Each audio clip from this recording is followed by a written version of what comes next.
પર છે lab technician.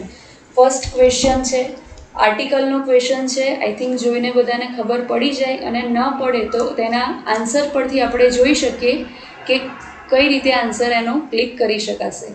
Question છે, Tendulkar was dash only player to score a century in dash last match. Elimination સિસ્ટમથી એવું હોય કે લાસ્ટની આગળ હંમેશા ધ આવે, કારણ કે લાસ્ટ નિશ્ચિત હોય. છેલ્લું કંઈ પણ હોઈ શકે, મેચ હોઈ શકે, સમય હોઈ શકે, પ્લેસ હોઈ શકે, અથવા તમે કંઈ પણ રીતે એનો યુઝ કરી શકો, તો આગળ ધ કમ્પલસરી હોય છે. તો એ ધ અહીંયા આવશે, પણ અહીંયા આપણે ઓપ્શનમાં સી અને ડી બંને લાસ્ટમાં ધ આપેલા છે.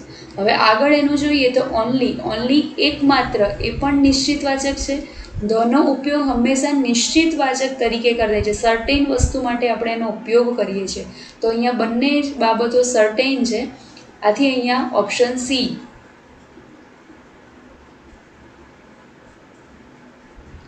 બરાબર, ઓપ્શન સી છે ધ એન્ડ ધ. તો the Tendulkar was the only player to score a century in the last match. Gujarati એવું થશે કે તેંડુલકર એકમાત્ર એવો પ્લેયર હતો, એકમાત્ર એવો ખેલાડી હતો કે જેણે તેને છેલ્લી મેચમાં સેન્ચુરી મારી હતી, અથવા તેને સ્કોર કરેલો હતો. ઓકે, નેક્સ્ટ ક્વેશ્ચન્સ આપણે જોઈએ. આઈ ડેશ ડાઈ ડેશ આઈ લાઈ. આ વન ટાઈપ ઓફ કહેવત છે. કહેવતમાં અહીંયા ઓપ્શન્સ જોઈ લઈએ તો કે લાઈ અને ડાઈ બંને શું આપે છે, તો કે સિમ્પલ પ્રેઝન્ટ ટેન્સના વાક્યને પ્રેઝન્ટ કરે છે. હવે સિમ્પલ પ્રેઝન્ટ ટેન્સના વાક્ય માટે આપણને વિલ, જે ફર્સ્ટ બ્લેન્કમાં ઓપ્શન છે વિલ, એ ભવિષ્યકાળ નિર્દેશ કરે, એટલે એ ઓપ્શન આવશે નહીં. અહીંયા આવશે એમ, બંનેમાં આપેલું છે, અને વેન એવર અને આફ્ટર.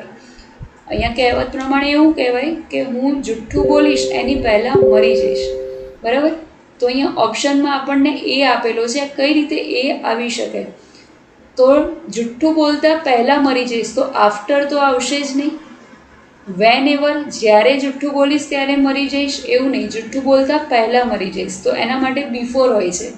આ એલિમિનેશન સિસ્ટમ કહેવાય. હવે રૂલ્સ પ્રમાણે જઈએ તો વુડનો અહીંયા મતલબ થાય છે ઈચ્છા દર્શાવે. ઈચ્છા દર્શાવે છે, બરાબર. તો એ ઈચ્છા માટે એવું ઈચ્છે છે કે જો હું જુઠ્ઠું બોલીશ તો એની પહેલાં મરી જઈશ, એટલા માટે અહીંયા વુડ મૂકેલું છે. એમ એટલા માટે અહીંયા નહીં આવે. તો એટલી આપણને ખબર પડી ગઈ કે વુડનો ઉપયોગ કઈ રીતે થાય છે, ઈચ્છા દર્શાવવા માટે થાય છે. પ્લસ વુડ એ મોડલ ઓક્ઝિલરીઝ તરીકે થાય છે, અને મોડલ ઓક્ઝિલરીઝ હંમેશા શક્યતાઓ, સંભાવનાઓ દર્શાવે. બરાબર, એ સંભાવનાઓ અને શક્યતાઓને ફૂલફિલ કરવા માટે આપણે વુડનો ઉપયોગ કરીએ છીએ. ઘણી વખત તમે ઘણી જગ્યાએ સાંભળ્યું હશે, what would you like to take, T or coffee. તમને શું લેવું ગમશે અથવા ઈચ્છો છો તમે, ચા કે કોફી. તો એવા બધા શબ્દોમાં, એવા બધા વાક્યોમાં આપણે ઈચ્છા દર્શાવવાનું હોય ત્યાં વુડનો ઉપયોગ થાય છે. ઓકે, થર્ડ સેન્ટેન્સ છે, one of these letters dash written by dash. આ પેસિવ વોઇસની વાક્ય રચના છે. બરાબર, પેસિવ વોઇસની વાક્ય રચના હોય એ કેવી રીતે ખબર પડે, તો કે બાય સાથે અહીંયા કર્તા ના રૂપો મૂકવાના હોય છે. One of these letters, letters બહુવચન છે, પણ એમાંના એક લેટરની વાત થઈ રહી છે, એટલે અહીંયા આર નહીં આવે, વર નહીં આવે. વર એટલા માટે નહીં આવે, એક જ લેટરની વાત છે.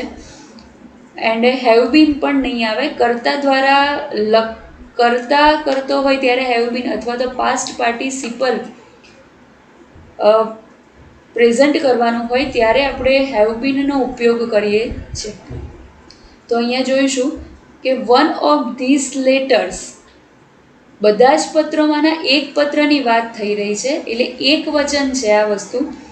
અહીંયા એક વચન દર્શાવેલા છે લેટર્સ માટે, તો અહીંયા આપણે એક વચન માટે વોઝનો ઉપયોગ કરીશું, અને રિટન બાય આઈનું થશે મી. હવે આની સિમ્પલ એક્ટિવ વોઇસની રચના કેવી હોઈ શકે, તો આઈ રોટ વન ઓફ ધીસ લેટર્સ. સીધી વાક્ય રચના આવી છે, એનું પેસિવ આપી દીધું છે. વન ઓફ ધીસ લેટર્સ, રોટનું થશે was written. Okay, and by સાથે આપણે કર્તાનું આઈનું થશે મી. તો આ સિમ્પલ એક્ટિવ વોઇસ અને પેસિવ વોઇસ બંને પ્રકારની વાક્ય રચનાઓ આપણને આપેલી હોય તો એના પરથી એલિમિનેટ સિસ્ટમ અથવા રૂલ્સ પરથી તમે ઇંગ્લિશને ઇઝીલી સોલ્વ કરી શકો છો. ઓકે, નેક્સ્ટ આપણે જોઈએ 4th નંબરનો question. He dash to Kolkata so that he dash work. Sorry, અહીંયા આપણે જોઈએ કે તે કોલકાતા શેના માટે ગયો, તો કે કોઈ કામ શોધવા માટે, એનું વર્ક શોધવા માટે. વિલ ગો જશે નથી, ગયો છે કામ શોધવા માટે. અહીંયા સો ધેટ છે એ વન ટાઈપ ઓફ કન્ઝક્શન છે જેનો મતલબ જેથી થાય છે. આપણે ગુજરાતીમાં જેથી જ્યાં મૂકે ત્યાં સો ધેટ મૂકવાનું હોય છે. તો હી ડેશ ટુ કોલકાતા, તે કોલકાતા ગયો જેથી તે કામ શોધી શકશે. અહીંયા કામ નહોતું મળતું એટલે તે કોલકાતા ગયો, એવા મિનિંગમાં પણ લઈ શકાય. મૂળ એવું છે કે તે ગયો અને પછી તે કામ શોધી શકશે. તો અહીંયા શોધી શકવાની જે અનુમાન છે એ અનુમાન માટે આપણે માઇટનો ઉપયોગ કરીએ છીએ. મે, મસ્ટ, માઇટનું એ થર્ડ રૂપ છે માઇટ. માઇટ છે એ હાઇપોથેટિકલ કન્ડિશન દર્શાવે છે, દેટ મીન્સ ઓફ અનુમાનિત સ્થિતિ કે એવું થશે. એ કોલકાતા ગયો છે ને એટલે હવે એને નોકરી મળી જશે અથવા મળશે અથવા એ શોધશે. તો એટલા માટે અહીંયા આપણે એને શું કહીએ છીએ, માઇટ ફાઇન્ડનો ઉપયોગ કર્યો છે અને હંમેશા મોડલ ઓક્ઝિલરીઝ પછી V1નો ઉપયોગ થાય. એટલે આપણને ખબર હોવી જોઈએ અને એટલા માટે અહીંયા આન્સર છે. ગોનું રૂપ આપેલું છે, ગો, વેન્ટ, ગોન. એનું પાર્ટિસિપલનું રૂપ આપેલું છે. એટલે અહીંયા આ એલિમિનેશન સિસ્ટમથી જ કરી શકાશે, બાકી આમાં કોઈ રૂલ્સ થશે નહીં. અહીંયા મોડલ ઓક્ઝિલરીઝનો ઉપયોગ તમને ખબર હોવી જોઈએ, માઇટનો મતલબ ખબર હોવી જોઈએ.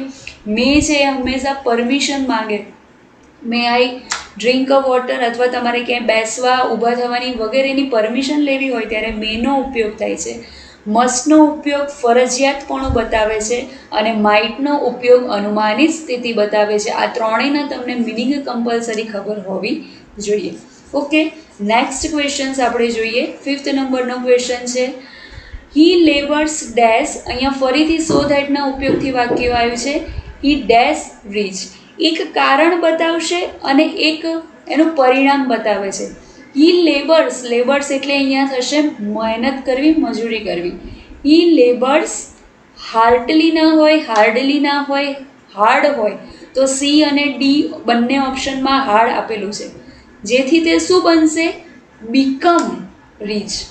હજુ તો બનવા જઈ રહ્યો છે એવું અનુમાન છે, કદાચ એ રીચ બનશે. અહીંયા બીકેમ આપ્યું છે, V2નું રૂપ છે જે આવશે નહીં, એટલે અહીંયા મેનો ઉપયોગ થશે. બીજું એક તમે એવું કહી શકો કે જ્યાં જ્યાં સો ધેટ હોય ત્યાં તમારે મોડલ ઓક્ઝિલરીઝ યુઝ કરવાની છે. ઘણા બધા તમે ખાલી જગ્યાને કદાચ જોઈ હશે અથવા એનાલિસિસ કરેલું હશે તો તમને જોવા મળશે કે જેથી જેવી ખાલી જગ્યા હોય ને એ અનુમાન છે, શક્યતાઓ છે, સંભાવનાઓ ઉપર ડિપેન્ડેડ છે. એટલે સો ધેટનો ઉપયોગ એવી જગ્યાએ થાય છે કે જ્યાં તમને સંભાવના, અનુમાન હોય, એટલે અહીંયા મેનો ઉપયોગ કરેલો છે. બરાબર, આ વન ટાઈપ ઓફ પરમિશન એટલે શક્યતા છે કે તમને જવા પણ દે, ન પણ જવા દે, એ રીતેની શક્યતા બતાવે છે. Okay, let's see next question. 6th નંબરનો ક્વેશ્ચન છે હી ડેશ શો હાર્ડ ધેટ. જો અહીંયા સો ધેટની વચ્ચે એક હાર્ડ મૂકી દીધું છે, વર્બ મૂકી દીધો છે. He is certain dash. He સાથે હંમેશા અનુમાનવાળું વાક્ય હોય તો અહીંયા સર્ટેન પાછું આપી દીધું છે, એટલે ટુથી વાક્ય શરૂ કરીને પાછળ એનું રૂપ મૂકવાનું હોય સક્સીડ. બરાબર, તેણે વર્ક હાર્ડ કર્યું એટલા માટે તેની નિશ્ચિત છે તે સક્સેસ જશે, તે સક્સીડ થશે, તે સક્સીડ થશે, તે નિશ્ચિત થશે. એટલે અહીંયા નિશ્ચિત રૂપ આપી દીધેલું છે અને અહીંયા વર્ક્સ હી સાથે ES વાળું વાક્ય રચના આવે એટલે અહીંયા વર્ક્સ આપેલું છે. He works so hard that he is certain. Okay, next question આપણે જોઈએ. 7th નંબરનો ક્વેશ્ચન છે you dash seat you dash you like. તમને જ્યાં ગમે ને ત્યાં બેસો. આપણે ગુજરાતીમાં હું બોલતા હોઈએ છીએ તો અહીંયા મે પરમિશન આપે છે કે તમને જ્યાં ગમે ત્યાં બેસો, એટલે પરમિશન માટે હંમેશા મેનો ઉપયોગ થશે. યુ મે સીટ, જ્યાં પણ તમને ગમે ત્યાં બેસો. તો જ્યાં જગ્યા હોય તો જગ્યા માટે વેર એવરનો ઉપયોગ થાય. વોટ એવર એ કોઈ કર્મ માટે ઉપયોગ થશે, સો એઝ આવશે નહીં, વોટ પણ આવશે નહીં. બરાબર, એ બંને ફર્સ્ટ એ અને ડી છે ને કર્મ ધારક તરીકે હોય છે. જ્યારે અહીંયા આપણને જગ્યા કીધું છે કે તમને જ્યાં બેસવું હોય ત્યાં બેસો, અથવા જ્યાં તમને ગમે ત્યાં તમે બેસો. તો you may seat wherever you like. Where એ જગ્યા બતાવે છે, એટલા માટે જગ્યા બેસવા માટેની જગ્યા સ્પેસિફિક કરે છે, એટલે અહીંયા વેર એવરનો ઉપયોગ થાય છે. ઓકે, નેક્સ્ટ ક્વેશ્ચન જોઈએ આપણે. Dash you know who is dash girls sitting here. તમે જાણો છો કે પેલી છોકરી કોણ છે, કે ત્યાં બેઠેલી છોકરી કોણ છે. બેઠેલી, સિટિંગ ધેર, બેઠેલી છોકરી કોણ છે. તો આપણે નોર્મલ સિમ્પલ પ્રેઝન્ટ ટેન્સના વાક્યની અંદર ક્વેશ્ચન કરવો હોય તો ડુ કે ડઝનો ઉપયોગ કરીએ છીએ. તો અહીંયા યુ સાથે ડુનો ઉપયોગ થશે. તો અહીંયા આવશે ડુ યુ નો, શું તમે જાણો છો. હુ ઇઝ, કોણ, કઈ ગર્લ, નિશ્ચિત ગર્લ છે કે ત્યાં બેઠેલી છે છોકરી કોણ છે, એટલા માટે અહીંયા ગર્લ છે એ નિશ્ચિત થઈ ગઈ, એટલે અહીંયા ધનો ઉપયોગ કરેલો છે. તો આનો આન્સર થશે ડુ એન્ડ ધ વાળો. ઓકે, ચલો નેક્સ્ટ ક્વેશ્ચન જોઈએ. Have you bin vaccinated. Have you bin vaccinated, શું તમને રસી આપવામાં આવી છે. તો હા, આપવામાં આવી છે. એવા ક્વેશ્ચન માટે આપણે ક્વેશ્ચન ટેગવાળા વાક્યની જેમ અહીંયા આપણે શું મૂકીશું, યસ આઈ હેવ બીન, હા મૂકવામાં આવી છે. ઇઝી ક્વેશ્ચન હતો, એલિમિનેટથી પણ થઈ શકે, અને એનો રૂલ છે કે હેવ યુ બીનનો મિનિંગ શું થાય, આપવામાં આવી છે તમને, તો હા આપવામાં આવી છે. આપણે ગુજરાતીમાં તો એવું બોલતા હોઈએ છીએ, તો ઇંગ્લિશ માટે પણ એની વાક્ય રચના કઈ થશે, yes I have been. Okay, next છે સીનો એન્ટોનિમ્સ પૂછ્યો છે અહીંયા. સ્ટેલ, તો સ્ટેલનો મતલબ અહીંયા થશે વાસી. તો વાસી માટે આપણે શું કરીશું, ફ્રેશ વન ટાઈપ ઓફ છે. અહીંયા જે ફ્રેક કીધું છે એનો મતલબ થશે અસાધારણ અથવા વિચિત્ર. જે સાધારણ નથી તેવું એને કહેવાય અસાધારણ. પછી છે ફ્રેકસ. ફ્રેકસ એટલે થશે કોલાહલ, ઘોંઘાટ, કોલાહલ, ઝઘડો તમે કહી શકો અહીંયા. ફ્રેન્ડ એટલે તો મિત્ર. તો તમને આ રીતે એન્ટોનેમ્સ કરવા હોય તો જેટલા પેપર્સના એન્ટોનેમ્સ છે એના જે ઓપ્શન છે એનું એનાલિસિસ કરવું જરૂરી છે. ઘણી વખત એનાલિસિસમાંથી જ બીજા પેપર્સના ક્વેશ્ચન્સ નીકળતા હોય છે. ઓકે, નેક્સ્ટ ક્વેશ્ચન જોઈએ 11th. He came dash then he dash. ઓફનર, અહીંયા ઓફનરનો મિનિંગ થાય છે અનેકવાર. ઓફન એટલે પણ આપણે ઘણી વખત અવારનવાર એવો શબ્દ યુઝ કરીએ છીએ, અહીંયા અનેકવાર હોય છે. હી કેમ ઓફનર, તે વારે ઘડીએ આવે છે. ધેન વી ડેશ, ધેન અહીંયા એ તુલના માટે વપરાય છે. લેસ ધેન, ગ્રેટર ધેન વાળું ધેન છે. THEN, ધેન એટલે પછી થાય.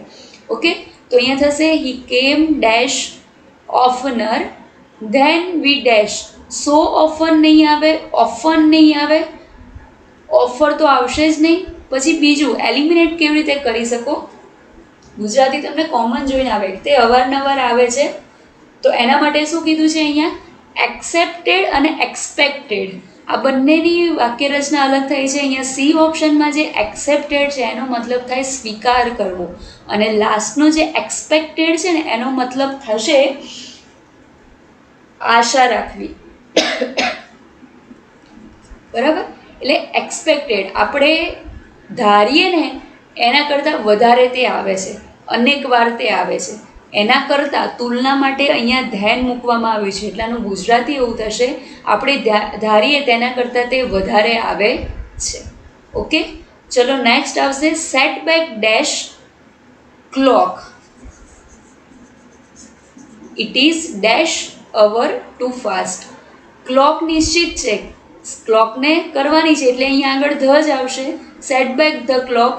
ઇટ ઇઝ કેટલા કલાક પાછળ છે અથવા કેટલા કલાક આગળ છે. ટુ ફાસ્ટ કીધી છે ને, હા તો 1 કલાક આગળ છે. ટુ ફાસ્ટ છે એટલે આગળ છે. તો એન અવર, અહીંયા તમને એન ધના આર્ટિકલની, બંને આર્ટિકલની ખાલી જગ્યા છે. ક્લોક નિશ્ચિત હોય, કોઈ પણ ઘડિયાળ નિશ્ચિત હોય, એન્ડ અવર છે એ આપણે જે પ્રોનાઉન્સિએશન પ્રમાણે ભલે એચથી શરૂ થતો પણ બોલાય છે અવર, તો અવર માટે આપણે અહીંયા આગળ એન મૂકીશું અને એના માટે કયો ઓપ્શન આવશે? એ ઓપ્શન થશે. ઓકે, હવે સિનોનેમ્સ છે. લ્યુક્રેટિવ. લ્યુક્રેટિવનો મતલબ અહીંયા થશે પ્રોફિટ, નફો. બરાબર, તો એનો સિનોનેમ્સ જ પૂછ્યો છે તો અહીંયા પ્રોફિટેબલ વન માત્ર છે. એટેન્ટિવ છે, એટેન્ટિવનો મતલબ સાવધાન મોડ ઉપર હોવું, સાવધાન હોવું. ઓકે, લસ્ટર એટલે ચમક, તેજ. ક્રિએશન્સ એટલે તમારી નવનિર્માણ અથવા જે ક્રિએટિવિટી આપણે શબ્દ યુઝ કરીએ છીએ એ નિર્મિત કરવું, નવનિર્માણ જેવા શબ્દો થાય એટલે વન અહીંયાનો સિનોનેમ્સ એક જ છે, પ્રોફિટેબલ. ઓકે, નેક્સ્ટ ક્વેશ્ચન જોઈએ. હી વોક, ભૂતકાળનું રૂપ છે dash that I dash not overtake him. એ એટલો ફાસ્ટ ચાલતો હતો કે હું એને ઓવરટેક કરી શક્યો નહીં. ઓકે, તો કરી શક્યો નહીં સીધી રીતે બોલાય છે ને, તો શક્યતા માટે આપણે શું વાપરીએ છીએ? કેન, કુડનો ઉપયોગ કરીએ છીએ. અહીંયા વોક છે, પાસ્ટ છે એટલે અહીંયા કુડનો ઉપયોગ થશે. તો સીધી ઓપ્શનેબલ એલિમિનેશનથી થઈ ગયો C option. He walk so fast that, એટલો ઝડપી ચાલતો હતો કે શું થયું? આઈ કુડ નોટ ઓવરટેક હિમ, હું તેને ઓવરટેક આગળ નીકળી શક્યો નહીં, ઓવરટેક કરી શક્યો નહીં. તો કોમન શક્યો નહીં માટે આપણે કેન કુડનો જ ઉપયોગ કરીએ છીએ. એવી રીતે તમે સીધું એલિમિનેટ આમાંથી કરી શકો આન્સર. ઓકે, નેક્સ્ટ જોઈએ. 15 March is dash third month of the year. હવે દર વર્ષમાં ત્રીજો મહિનો હોય ને એ માર્ચ જ હોય છે, ક્યારે એપ્રિલ કે મે થતો નથી, એનું નામ માર્ચ જ રહે છે. તો માર્ચ નિશ્ચિત છે ને, અને એ થર્ડ જ મંથને કહેવામાં આવે છે એટલા માટે અહીંયા ધનો ઉપયોગ થયો છે. March is the third month of the year. દરેક વર્ષનો માર્ચ મહિનો થર્ડ મહિનો હોય છે, ત્રીજો મહિનો હોય છે, માર્ચ જ હોય છે. એવું અહીંયા વાક્યમાં કીધું છે. એકદમ ઇઝી વાક્ય રચના છે. થોડું શાંતિથી વિચારીને કામ કરો ને તો પણ આ ઇઝીલી એલિમિનેટ અને તમે આન્સર આપી શકો. આના માટે ઇંગ્લિશ આવડવું જરૂરી નથી, તમે એને ટેકલ કેવી રીતે કરો છો એ જરૂરી છે. ઓકે, 16 નંબરની ખાલી જગ્યા છે. She told me dash she would dash. જો અહીંયા વુડ ફરી વખત આવ્યું છે, ઈચ્છા દર્શાવે છે.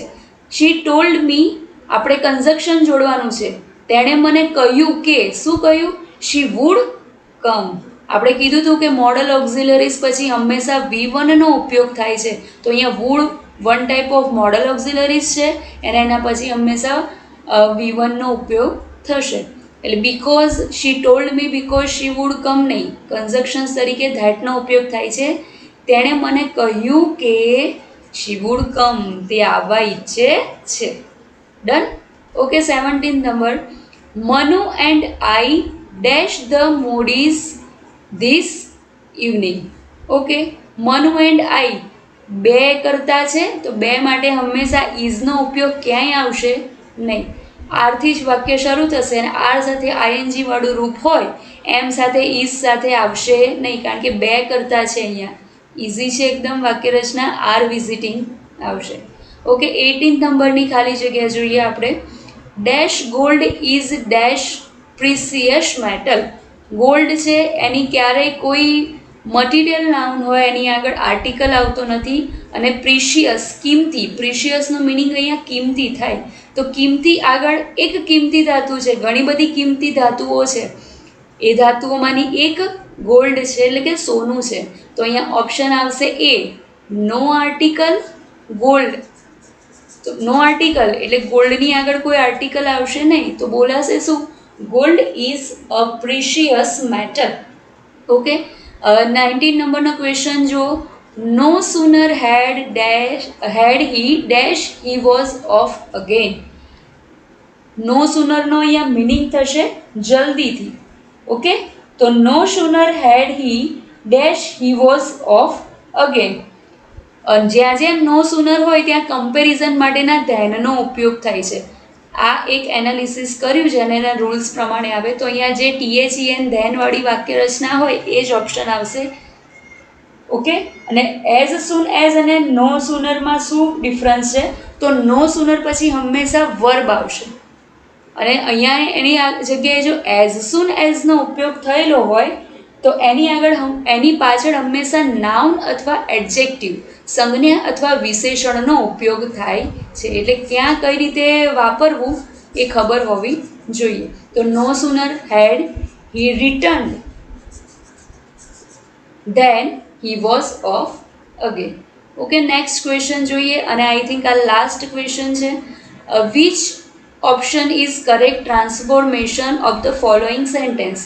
He was tired that he could not stand. એ એટલો બધો થાકી ગયો હતો કે તે ઊભો રહી શકતો નહોતો. પાછું કુડ આવ્યું. તો હવે એનું ટ્રાન્સફોર્મેશન એવી રીતે કરવાનું છે કે વાક્ય બદલાય નહીં. ધો he was very much tired he was able to stand. અહીંયા તો એબલ જ નથી ને, તો ફર્સ્ટ વાક્ય રચના આવશે નહીં. He could not stand that he was so tired.